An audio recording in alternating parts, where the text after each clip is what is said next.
절대 주권자가 되시는 우리 살아계신 하나님 앞에 사도신경으로 신앙 고백하시겠습니다. 나는 전능하신 아버지 하나님 천지의 창조주를 믿습니다. 나는 그의 유일하신 아들 우리 주 예수 그리스도를 믿습니다. 그는 성령으로 잉태되어 동정녀 마리아에게서 나시고 본디오 빌라도에게 고난을 받아 십자가에 못 박혀 죽으시고 장사된 지 사흘 만에 죽은 자 가운데서 다시 살아나셨으며 하늘에 오르시어 전능하신 아버지 하나님 우편에 앉아 계시다가 거기로부터 살아있는 자와 죽은 자를 심판하러 오십니다. 나는 성령을 믿으며 거룩한 공교회와 성도의 교제와 죄를 용서받는 것과 몸의 부활과 영생을 믿습니다. 아멘.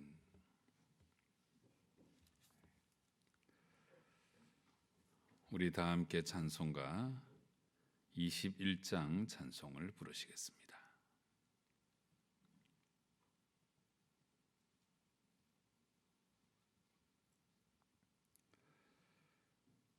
다 찬양하여라 전능왕 창조의 주께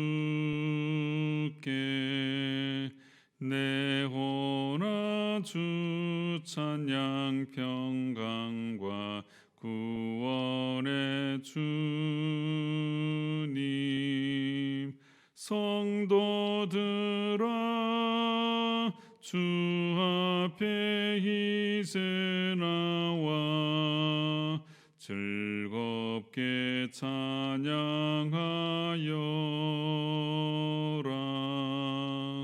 다 찬양하여라 놀라운 만유의 주께 포근한 날개민을 품어주시는 주님 성도들아 주님의 뜻 안에서 내 소원 다 이루리라. 다 찬양하여라 온 몸과 마음을 바쳐 이 세상 만물이 주 앞에 다 나와 찬양 성도들아 기쁘게 소리 높여 영원히 찬양하여라.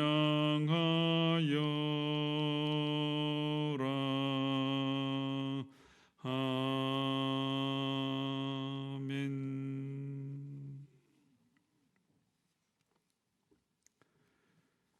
하나님 말씀 욥기 41장 1절부터 마지막 절까지 34절까지의 말씀 우리 한 절씩 교독하시겠습니다.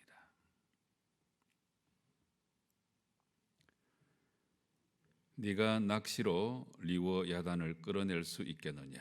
노끈으로 그 혀를 맬 수 있겠느냐?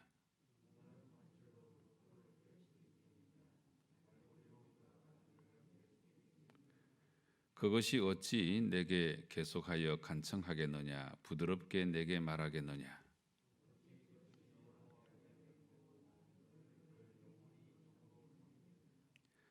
내가 어찌 그것을 새를 가지고 놀듯 하겠으며 내 여종들을 위하여 그것을 메어 두겠느냐?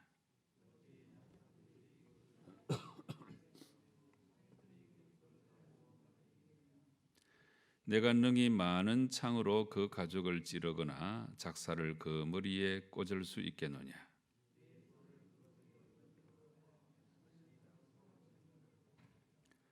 참으로 잡으려는 그의 희망은 헛된 것이니라. 그것의 모습을 보기만 해도 그는 기가 꺾이리라.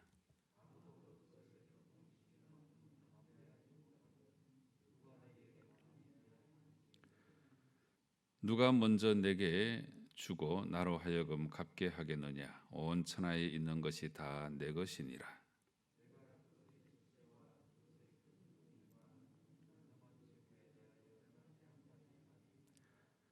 누가 그것의 겉가죽을 벗기겠으며 그것에게 겹재가를 물릴 수 있겠느냐?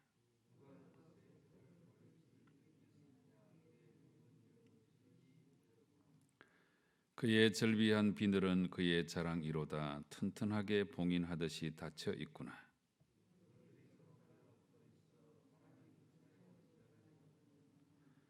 서로 이어져 붙었으니 능히 나눌 수도 없구나.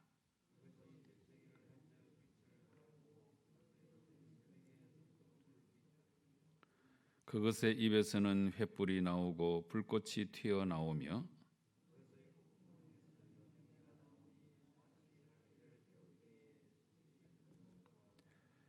그의 입김은 숯불을 지피며 그의 입은 불길을 뿜는구나.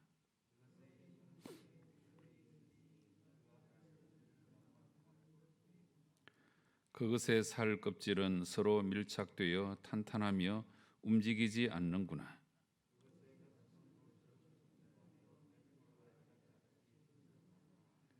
그것이 일어나면 용사라도 두려워하며 달아나리라.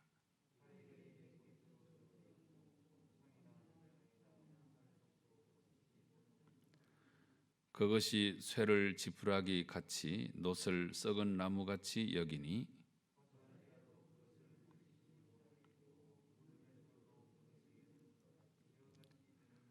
그것은 몽둥이도 지푸라기 같이 여기고 창이 날아오는 소리를 우습게 여기며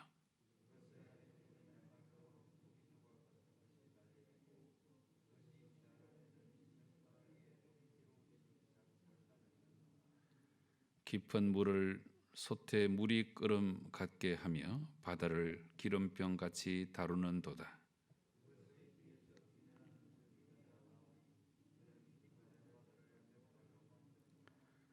세상에는 그것과 비할 것이 없으니 그것은 두려움이 없는 것으로 지음받았구나.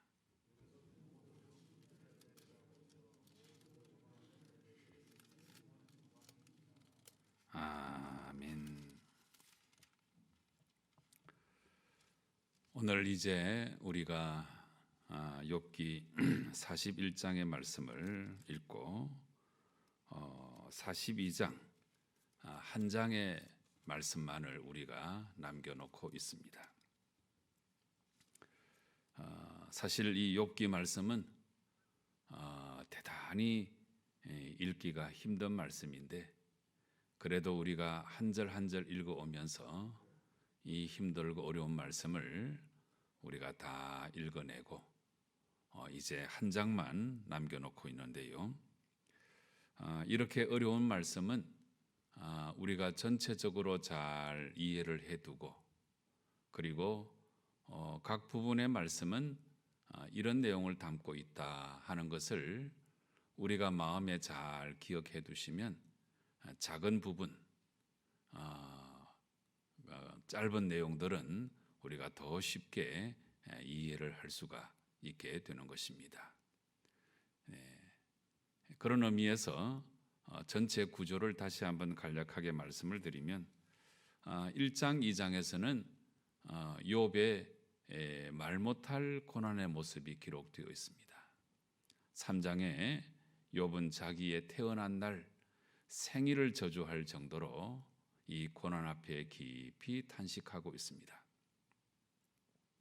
욥의 세 친구들이 찾아와서 욥을 위로하고 격려하고 한동안 같이 지내다가 이제 입을 열어서 지금 이 고난에 대해서 욥에게 충고한답시고 말들을 전해주는데 엘리바스, 빌닷, 소발 이렇게 세 친구가 와서 욥에게 각각 이야기하고 욥은 그 이야기를 듣고 항변하면서 그렇지 않다고 말하는 장면이 이제 계속 이어지는데 이런 내용이 4장부터 14장까지 1차 변론이 이제 한 바퀴 돌고 그 다음에 15장부터 21장까지 2차 변론이 거의 똑같은 모습으로 한 바퀴 더 돌고, 그 다음에 22장부터 31장까지 3차 변론이 또 한 바퀴 돌고 있습니다.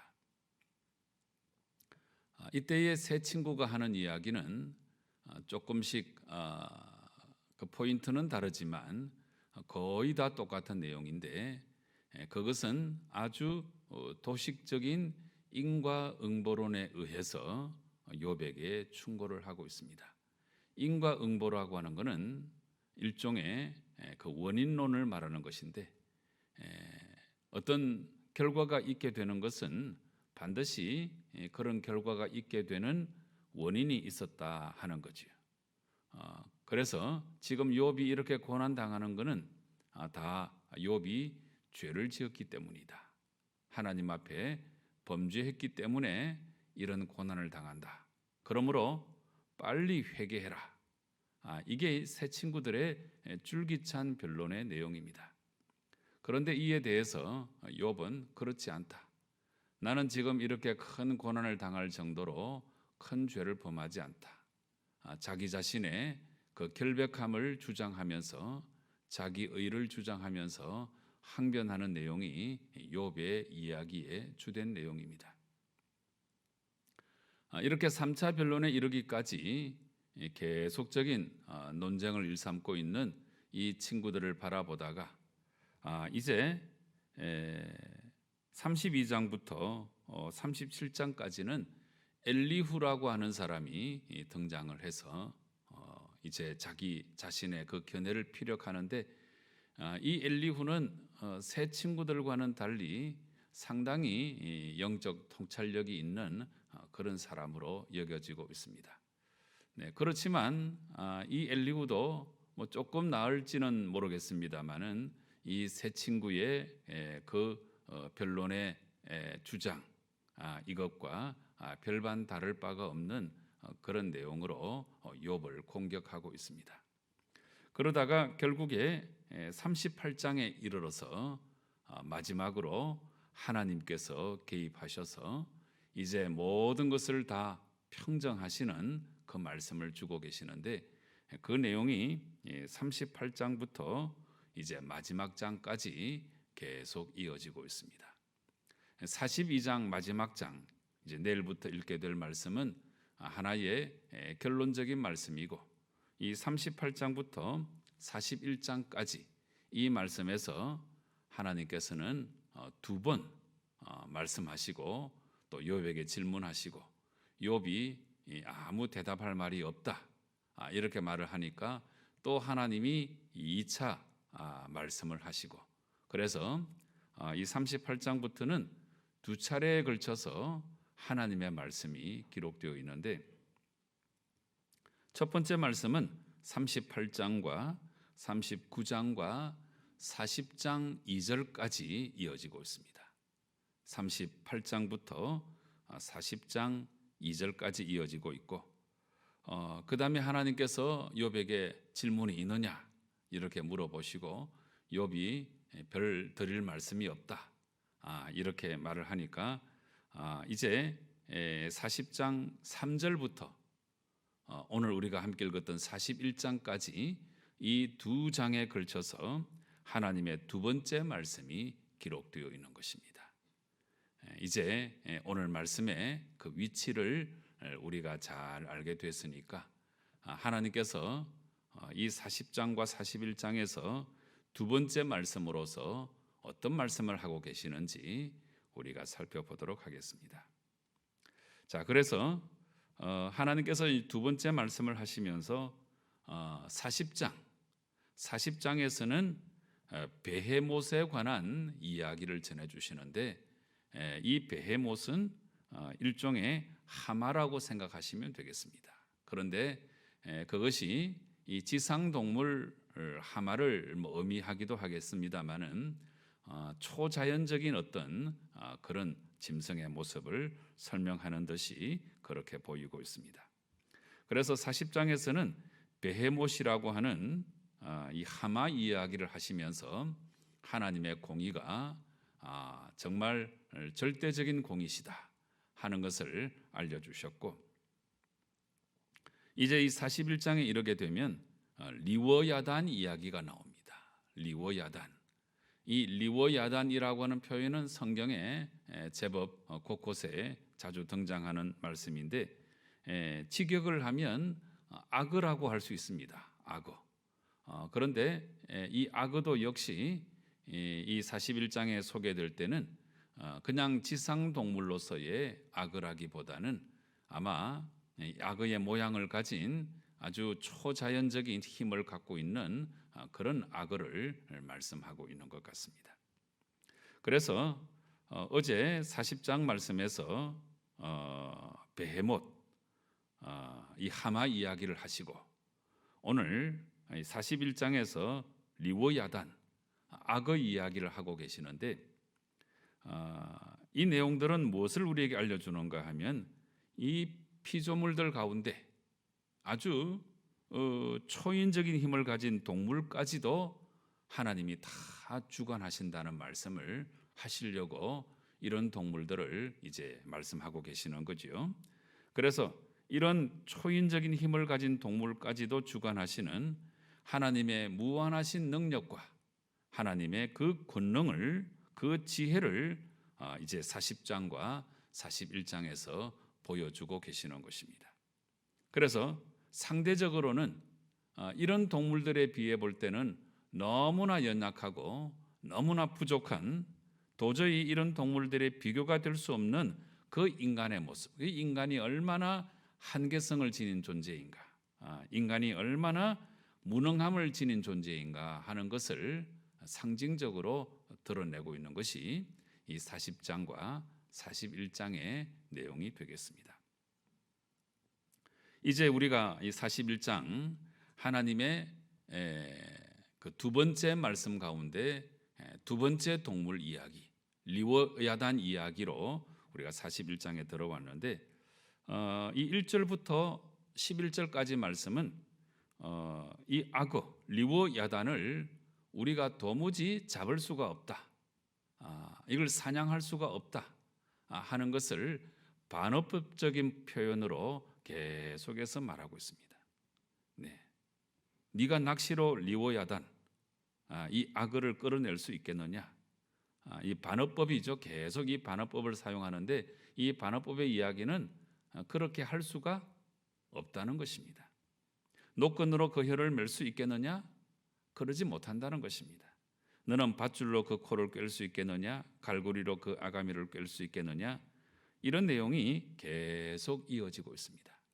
그래서 결코 인간에 의해서 통제되거나 잡힐 수가 없는 이 악어의 그 위력, 큰 위력을 반어법적인 표현으로 계속해서 말씀하고 있는 것입니다.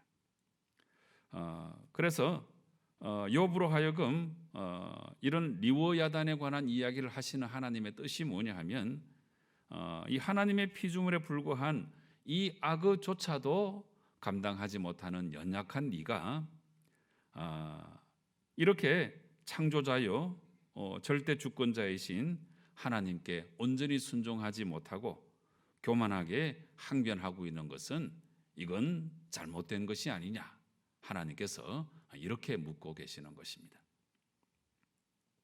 그 다음에 12절부터 34절까지는 또 똑같이 이 리워야단, 악어에 관한 말씀을 계속해서 하고 계시는데, 이제 이 12절부터 34절까지 말씀은 악어의 지체 구조가 아주 대단하다는 것을 밝히고 계십니다.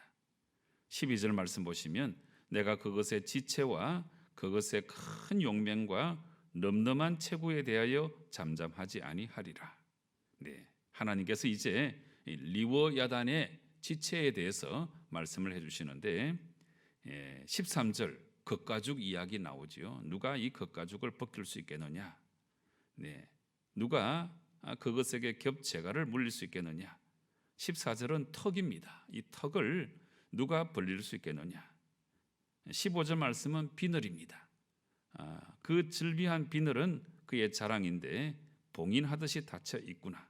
자, 이런 식으로 해서 재채기, 그 다음에 눈, 입, 콧구멍, 그 다음에 입김, 입, 뭐 이런 지체에 대해서 쭉 설명을 하면서 이 악의 강력한 지체 구조와 위력에 대해서 아주 장황하게 설명을 하면서 그 다음에 이제 12절부터 17절까지 말씀에서는 악의 이 지체 구조에 대한 설명 이후에 계속해서 악의 그 두렵고도 경이로운 능력에 대해서 말씀을 계속 이어가고 있습니다.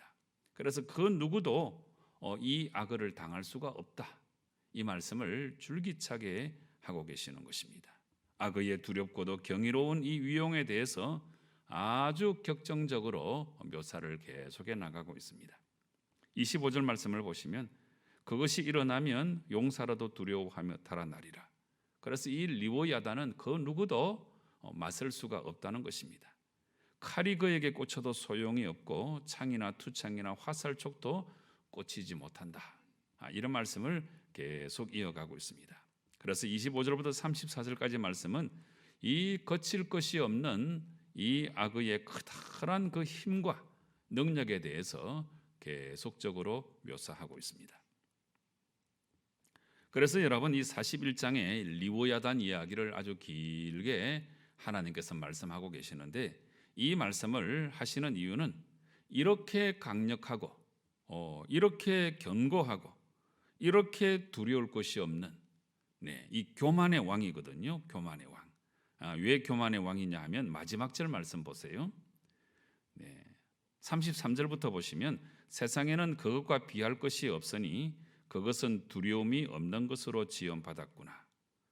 뭐 힘과 능력에 있어서는 최고라고 하는 거죠. 그런데 34절 말씀, 그것은 모든 높은 자를 내려다보며 모든 교만한 자들에게 군림하는 왕이니라. 교만의 왕이죠. 이 리워야단은 교만의 왕입니다. 그래서 이렇게 강력하고 이렇게 견고하고 이렇게 두려울 것이 없는 교만의 왕 이 악의조차도 우리 하나님 앞에서는 복종할 수밖에 없는 피조물에 불과하다. 이 말씀을 하나님께서 하고 계시는 것입니다. 1절부터 마지막 절까지 이 리워야단의 위용이 대단하지요. 그 지체 구조가 대단하지요. 그 힘과 능력이 대단합니다. 결국 이 리워야단은 교만의 왕입니다. 그런데 이 교만의 왕조차도 굴복시키는 하나님이신데 이런 악의조차도 하나님 앞에서는 복종할 수밖에 없는 피조물에 불과하다. 이 말씀을 하나님께서 하고 계시는 것입니다. 그래서 이런 하나님의 모습에 대해서 하나님께서 이렇게 열거하고 계시는 그 의미가 뭐냐 하면은 하나님 앞에서 이해할 수 없는 고난에 대해서 계속해서 욥이 어떤 때는 불평하기도 하고 어떤 때는 한거하기도 하고 어떤 때는 탄식하기도 하고 그랬잖아요. 그래서 하나님 앞에서 내가 이 고난을 이해할 수 없다고 이렇게 한거하고 항변하고 자기 의를 주장하는 이 교만의 죄를 높이 쌓아왔던 욥의 모습을 깨우쳐 주시려고 이 리워야단 이야기를 하고 계시는 것입니다. 그래서 이 욥이 회개하고 순종을 해야만 된다. 바로 이것을 하나님께서 지금 강조하고 계시는 것입니다. 그래서 이렇게 참 강력하고 견고하고 거칠 것이 없는 리워야단까지도 복종시키시는 하나님이신데 욥이 자기가 당한 고난 그걸 이해할 수 없다고 하나님께 항변하는 것은 이게 참 우스운 일이다. 하나님께서 그렇게 말씀하시는 것입니다. 이걸 조금 우리가 속되게 표현해 본다면 하나님 앞에서 까불면 안 된다는 것입니다.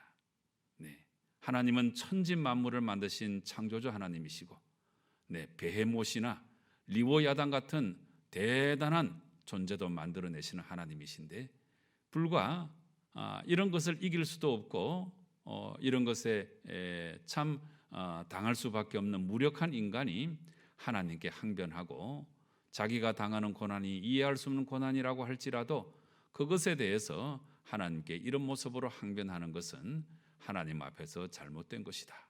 그래서 회개하고 순종해야 된다 하는 것을 하나님께서 촉구하시는 내용이 이 두 번째 말씀의 내용이 되는 것입니다. 그런데 여러분, 오늘 이제 이 41장에 이르기까지 이제 내일부터는 42장 마지막 장 말씀을 읽게 되는데, 그런데 새 친구가 나타나서 3차에 걸쳐 변론을 했지요. 엘리후가 나타나서 또 긴 시간 동안 변론했지요. 그러고 나서 이제 하나님께서 나타나셔서 두 차례 아주 귀한 말씀을 주시는데, 그런데 이 42장은 이제 결론인데 이 41장에 이르기까지 계속해서 나타나지 않는 게 있어요.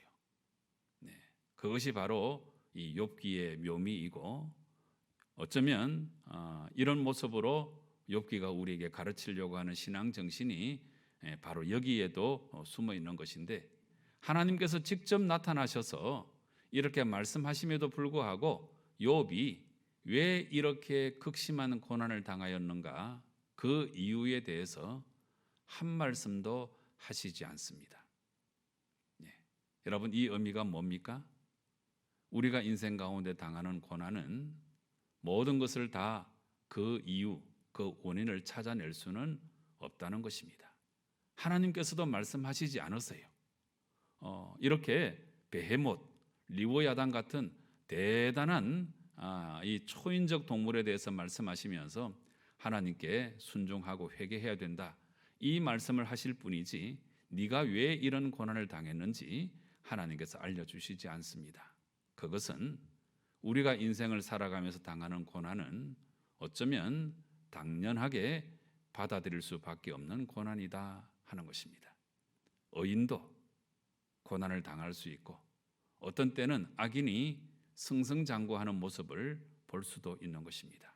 그런데 어쩌면 이것이 바로 인생이고, 모든 악한 존재를 하나님께서 다 멸하시고 모든 의인을 구원하시는 것은 이제 우리가 이 세상을 마감하고 저 하나님의 나라에 들어갈 때, 개인적으로도 그렇고 그리고 온 세상의 종말을 고하고 새하늘 새 땅이 도래할 그때에는 우리가 100% 확연하게 알 수 있을 것입니다.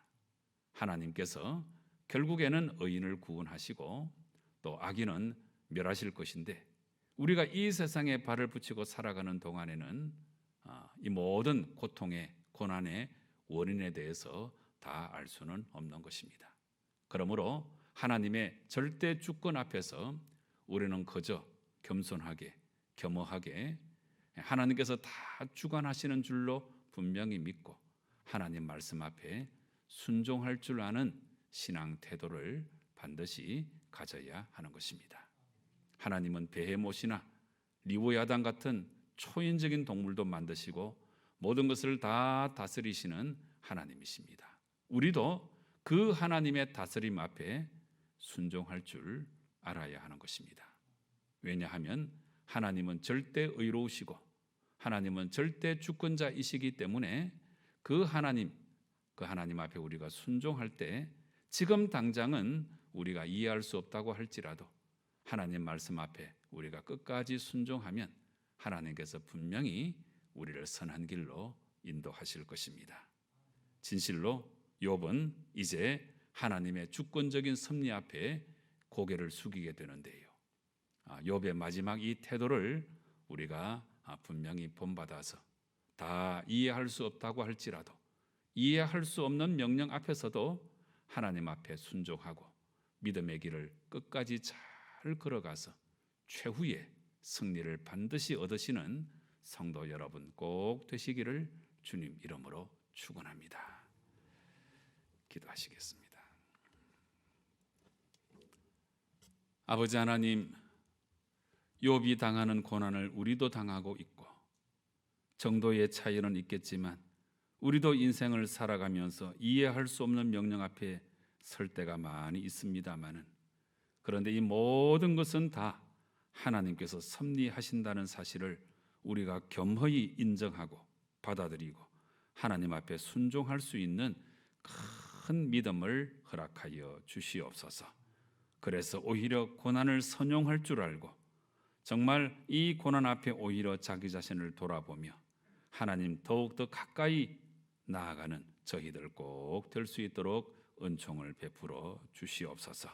이렇게 끝까지 잘 순종함으로 말미암아 하나님께서 허락하시는 최후의 승리를 우리가 반드시 얻을 수 있도록 역사하여 주시옵소서. 예수님의 이름으로 기도드리옵나이다. 아멘. 하늘에 계신 우리 아버지, 아버지의 이름을 거룩하게 하시며 아버지의 나라가 오게 하시며 아버지의 뜻이 하늘에서와 같이 땅에서도 이루어지게 하소서. 오늘 우리에게 일용할 양식을 주시고 우리가 우리에게 잘못한 사람을 용서하여 준 것 같이 우리 죄를 용서하여 주시고 우리를 시험에 빠지지 않게 하시고 악에서 구하소서. 나라와 권능과 영광이 영원히 아버지의 것입니다. 아멘. 여러분, 우리 하나님은 절대 주권자 하나님이십니다. 그리고 한치의 오차도 없이 모든 것을 다 섭리하시는 하나님이십니다. 하지만 우리는 이 세상을 살아갈 때에 이해할 수 없는 고난 앞에 설 때도 많이 있습니다. 여기에도 다 하나님의 뜻이 있습니다. 하나님의 주권 앞에 그저 순종하고 하나님의 뜻을 이루며 묵묵히 아름다운 믿음의 길을 걸어나가는 나의 삶이 되게 해달라고 간절한 마음으로 기도하시기 바랍니다. 오늘은 수요일입니다. 전도와 선교 사역 위해서 간절한 마음으로 기도하시고 특별히 선교사님들 위해서 꼭 기도해 주시기 바랍니다. 대통령과 위정자들 위해서 간절한 마음으로 기도하시고 정말 하나님의 뜻을 잘 헤아리고 백성들을 위하여 살신성인할 수 있는 모든 정치인들 될 수 있게 해달라고 간절한 마음으로 기도하십시다.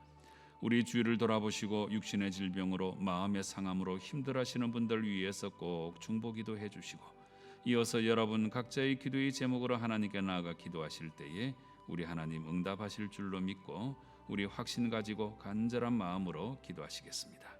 함께 기도하십시다.